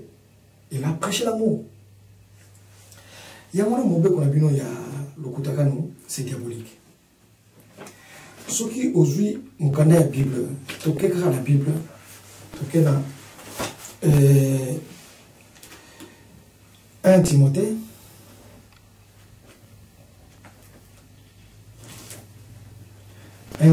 chapitre 5, verset 8. 1 Timothée chapitre 5 verset 8. Par le Bible, si quelqu'un ne prend pas soin des siens, et en particulier des membres de sa famille proche, il a régné la foi et il est pire qu'un non-croyant. Tant que vous êtes capable de comprendre.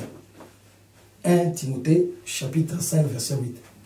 Kuna balobi hein, soki mutu oyo aza incapable alingi kutute koya en aide kosalisa kozala en bon terme kozala bolingo koyokana na ba membre ya famille na ye propre les plus proches, tata na yo, maman na yo, noko na yo, tata leki, maman leki, cousin, tout ça.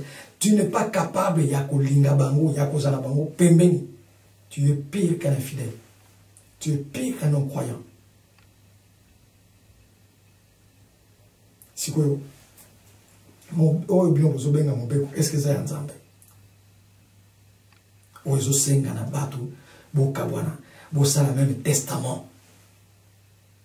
Et nous, on sait un batu que non, il y en a pas cousin bokabwana parce qu'ils vont partager par la même foi, basa le même testament. C'est-à-dire, mais pourquoi vous aussi on peut être à Kabwana, na catholique, na protestant, na musulman, na obazabandeko.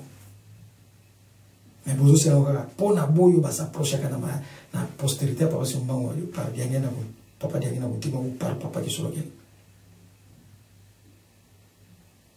Vous voyez que vous êtes là juste pour détruire l'œuvre de Papa Simon Kimba. Papa Simon a outil que ça la déclaration moko a l'objectif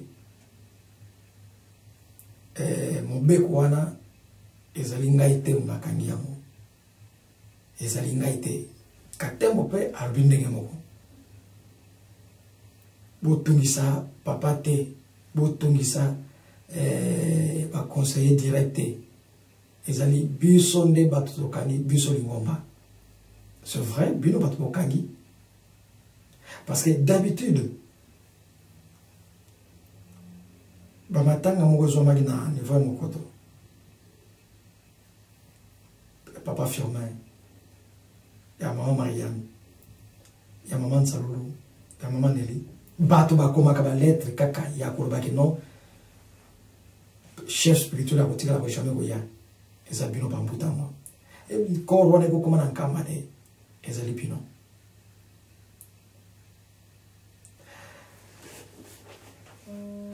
na maman Nsalulu kutu ezalaki ke non peut-être ko nzote ko koya na nkamba mais bino kaka bato bokomaki mokanda te mutu nyonso aya te ou telle personne kaka mutu akoki koya mais surtout papa Paul atia makolo te bino mbuta bino kaka bato bo intervenaka na babiloko wana.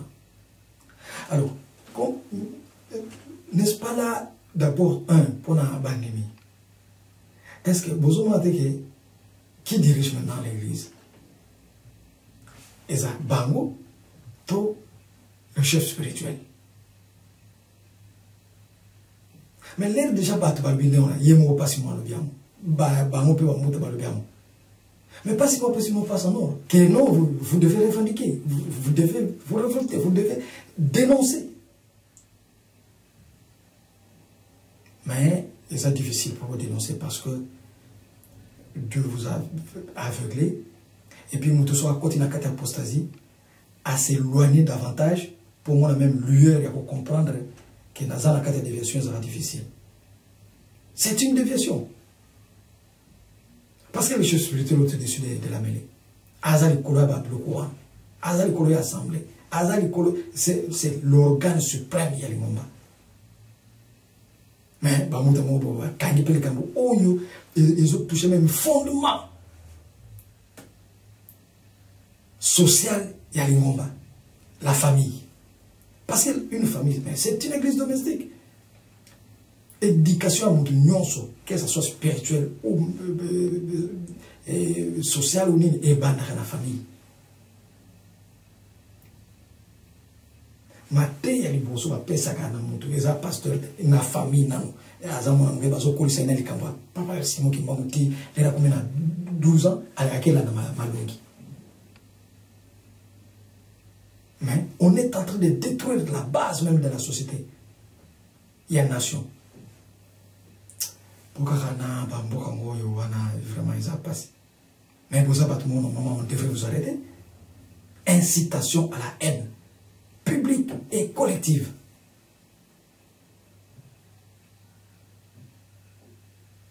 Et Bino Banipe Bovani, le quoi Batoumo Baza en sorcelé, à la carte de prison, vous acceptez les choses pareilles. Katembo a témoigné que Bisso de Batozo Salab le quoi. C'est vrai, je regrette aussi pour ce gars, résolution. Mais jamais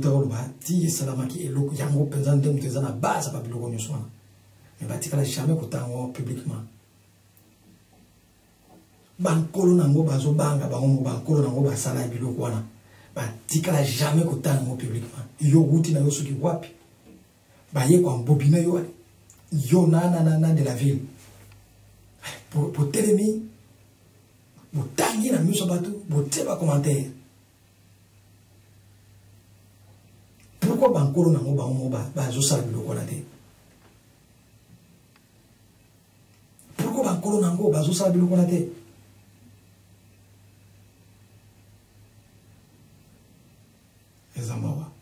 Alors, mais nous prenons acte et nous vous disons ceci au nom de la jeunesse kimbanguiste. L'église kimbanguiste ne reconnaît jamais acte wana yaba lukutakan wana. Il ne reconnaît pas ça. On rejette ça en bloc. Nous rejetons qui résolution.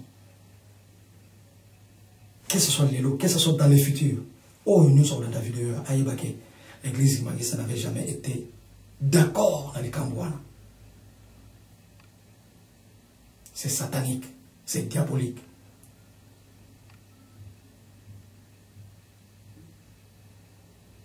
Alors, maintenant, Papa Simon peut aller au Lobake, n'aille bien noté.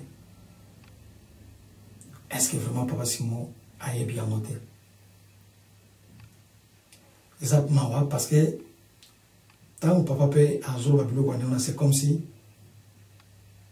il s'est trahi, il se rabaisse. Parce que comment les locaux ils ont touché, on kabakata il y a les camboues ça qui bandit mais non ce bazar bouleversé, mais yo oye bien monté. Bon merci ceux qui oye bien monté mais le là parce que ils ont ça vie sociale il y a bandit. Et le là mon père qu'on a un peu ça ce sont eux-mêmes qui souffrent de ça parce que épée Samili Bana 26 T. Au Tangé on bat un bilan et Tangami pour la battre 3 au bazar déjà à 4 déviation donc ça ne nous concerne pas. Malheur aux ala par exemple na parents ou yazali ke azana bana na ye bazana bianzaka na fils unique assemblée en 26 yebe mutasali ça va parents na ye. Si vous bossez dans la parole, vous avez parce que pour un motif, il y a bon aboué. Voilà. Voilà à quel point vous commencez à la difficulté. Bon, prenons que moi, à Koufi, papa n'a eu un pasteur na 3, à Ndimi le Kotakan. Maintenant, moi, n'a pas dans le pas où passer. Moi, on aime nos frères parce que la Bible le recommande. Pourquoi ce moment on le recommande? On continue à aimer n'importe qui, même au sein de la nature. Nous, on continue à vous aimer. Mais le lot, moi, on a aligné tatanaï parce qu'il y a tatanaï, quelle que soit la position naï. Moi, on a koufi. Maintenant, batataleki, batatakulutu, banoko, banani. Ba cousin ba yen na lupango allez tata ya mwana qui fout la parcelle ake bon maman pour nini souhaité ba komona ye na matanga ya muta 3 muta 26 c'est quoi après vous bien on les a mobé ba tata nzambe ba tata le ba otuna mais grand frère ko benga na tele oza wapi matanga za na ndapo na yo tata pour regarder poste allez akima. Moi que eza mobe moko satanique, ils allaient juste d'abord avantage pour nangai parce que l'on est même négatif mais ils ont un avantage. Positivité nango, ils allaient que ils ont permettre bandimi penza au bazar les mots de Tanzanie ba comprendre que tozana et yakobunga sortez du milieu de ces gens-là. Et c'est-à-dire, et vendre, et permettre si vous pouvez battre, penser, que vous soyez là, tout ça, penser au bon. Ce qui peut vous comprendre, c'est que on sous il y a ma casse, pour vous montrer que vous avez des bêtises en bêtises. Et pour vous mettre que ce que tout ça est bon. Et comment t'attends, va ça en aventure. Et puis, et l'okoyo. Ils ont permis de busso dans la verset, ils ont rassuré busso que la solo tout ça dans la malam. Tout ça dans la malam. C'est pourquoi nous sommes tous ça les réussir. Centenaire 2014, c'était vraiment une réussite. Centenaire 2016, oh, une réussite. Centenaire 2018, Mbatambuta. Il y a un monde de pessimiste, trouble, il y a un monde de pessimiste, trouble, batbalamwe. Et là, ça me fait un match, na premier premier mi-temps, vers les 15 premières minutes, Batibino 3 goals, 3 buts. Alors, ce besoin prudent, les Batibino 3 buts, vous allez au un match brutal. Les besoins de brutalement, l'excès à brutalité, jaune, les autres pesama, rouge, les autres pesama. Or, si vous rouge, les pesama belé, équipe la bio pekomi, batumouké, et vous savez, pour la pesama, pour la solo. Voilà. Dans la brutalité, allez, croyez que vous êtes en train de nous sanctionner. Or, vous sanctionnez vos propres joueurs. On va souffrir. Ils souffrent de ça. Hein? Ils souffrent. Nous, ça ne nous dit rien. Ça ne nous dit rien. Tata et maman sortez du milieu de ces gens. Mingi, peut-être, à ce moment-là, je suis vraiment, comment ils se sont camatés. Papa Simon, un jour, à Kosanana Bandekonaye, qu'ils le veulent ou pas, à Kosanana Bango. Parce que Papa Simon Bango, ou le potin, Aza supérieur à tout. Il est supérieur. Il est supérieur. Il s'imposera. Mais, Mingi, n'a pas bloqué pour créer. Beaucoup de ressources comme on a lisanga ensemble été. Il y a papa, postérité, papa Simon. Vous allez incapable comme on a ensemble. Peu bon faire dans la banque aussi comme vous. Ozoma, il y en a mini catégories de choses qui c'était. Il est temps, il y a une unification, il y a les botawana. Ce qui vous salez en aussi côté est que Dieu le fait par force, il s'impose. Et vous avez besoin difficile.